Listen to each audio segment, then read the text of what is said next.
RRB পিও, RRB clerk এবং IBS ক্লার্কের preliminary examination শেষ হয়ে যাওয়ার পরে যে নেক্সট স্টেপ আসছে সেটা হচ্ছে তাদের মেন্স। ঠিক আছে, এই পরিস্থিতিতে তোমরা কীভাবে প্রিপারেশান নেবে এবং কীভাবে পড়লে তোমাদের মেন্স এক্সামিনেশনটা ক্লিয়ার হবে সেটা কিন্তু আজকের এই ভিডিওর মাধ্যমে আমি বলবো।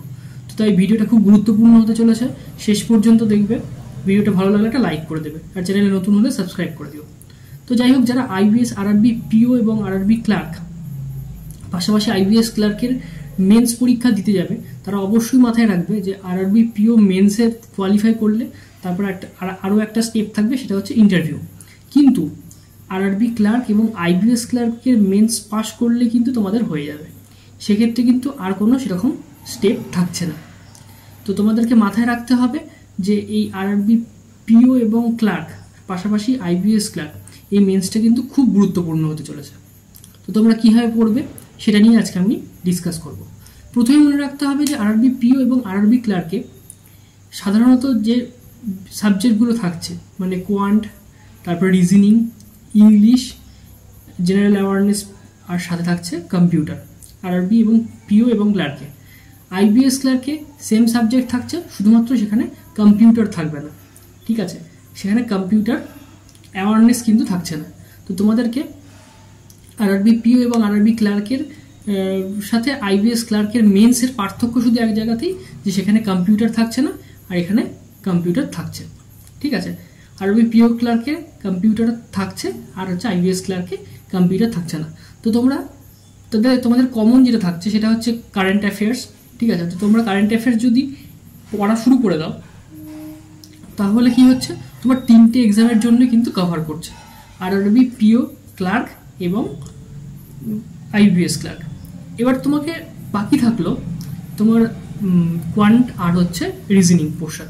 কোয়ান্ট এবং রিজনিং পোর্শনের জন্য আমি বলবো যে তোমরা মেন্স লেভেলের কোয়ান্ট এবং রিজনিং কিন্তু প্র্যাকটিস করা শুরু করে দাও।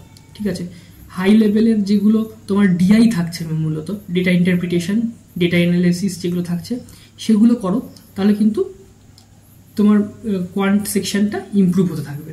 পাশাপাশি একটু হাই লেভেলের অ্যারিথমেটিক তোমাদেরকে এখন প্র্যাকটিস করতে হবে। আরআরবি ক্লার্ক কিন্তু এবং আরআরবি পিওর দুই ক্ষেত্রে কিন্তু তোমাদের অ্যারিথমেটিকের পোর্শন কিন্তু তোমরা দেখতে পাবে মেন্সে। আইবিএস ক্লার্কের ক্ষেত্রে সেক্ষেত্রে অ্যারিথমেটিকটা কম থাকে, কিন্তু অ্যারিথমেটিক রিলেটেড ডেটা ইন্টারপ্রিটেশন আবার ওখানে দেখা যেতে পারে। ঠিক আছে, তো এটা গেল কোয়ান্টের সেকশন।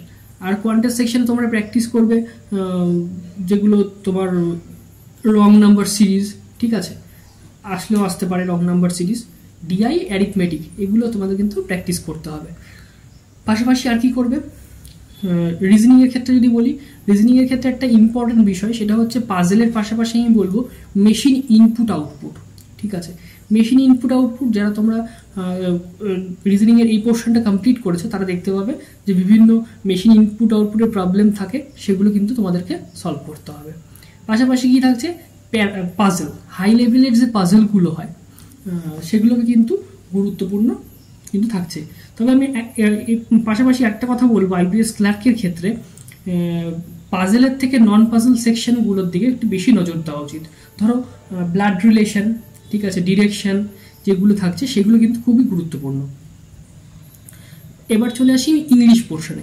ইংলিশ পোর্শনে কি করব, ইংলিশ পোর্শনে তোমাদেরকে হাই লেভেলের ইংলিশ তোমাদেরকে প্র্যাকটিস করতে হবে। পাশাপাশি ইনফারেন্স টাইপের প্রশ্ন, মানে তোমাদের একটা প্যারাগ্রাফ দেওয়া থাকছে, সেই প্যারাগ্রাফ থেকে তুমি কি কনক্লুড করতে পারছো, বা কোনো একটা প্যারাগ্রাফের কোনো হয়তো একটা প্যারা তুলে দেওয়া হলো, বলা হলো যে এই প্যাসেজের এই প্যারাগ্রাফ থেকে তুমি কি ইনফার করতে পারছো। ঠিক আছে, এগুলো কিন্তু টাইপের প্রশ্নগুলো কিন্তু খুব গুরুত্বপূর্ণ, যেটা আইবিএস ক্লার্ক এবং আরআরবি পিওর ক্ষেত্রে কিন্তু সেক্ষেত্রে গুরুত্বপূর্ণ হবে।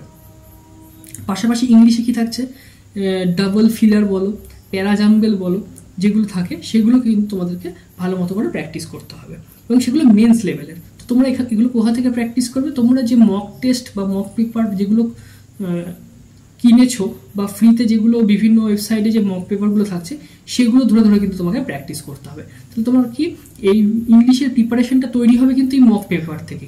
ঠিক আছে, এটা গেল মকের বিষয়টা। এবার চলে আসি কম্পিউটারে।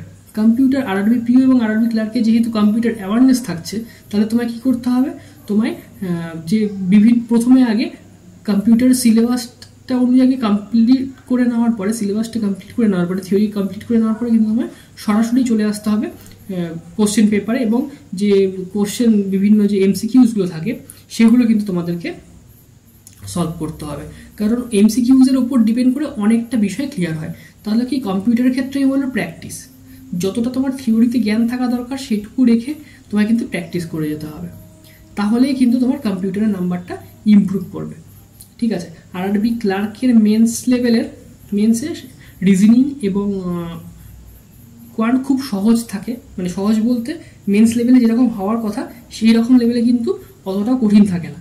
তো আমি বলবো যে তোমরা যদি একটু চেষ্টা করতে পারো, ম্যাথ এবং রিজনিং থেকে কিন্তু তোমরা বেশি মার্কস স্কোর করতে পারো, এবং পাশাপাশি কারেন্ট অ্যাফেয়ার্স তোমরা যেভাবে তৈরি করে আসছো সেইভাবে কিন্তু তোমাদেরকে পড়ে যেতে হবে। মাল্টিপল টাইম রিভাইজ করো এবং কোশ্চেন সলভ করতে থাকো মান্থলি, ঠিক আছে, তাহলে দেখবে তোমাদের অনেকটা ইমপ্রুভ হবে। তো এইভাবে মোটামুটি তোমরা যদি ফলো করতে পারো, তুমি দেখবে যে তোমরা খুব সহজেই কিন্তু মেন্সটা কোয়ালিফাই করতে পারছো। তো সবাইকে বেস্ট অফ লাক, সবাই পড়াশোনা করো এবং এইভাবেই প্রিপারেশনটা চালিয়ে যাও। দেখা হচ্ছে নেক্সট ভিডিওতে।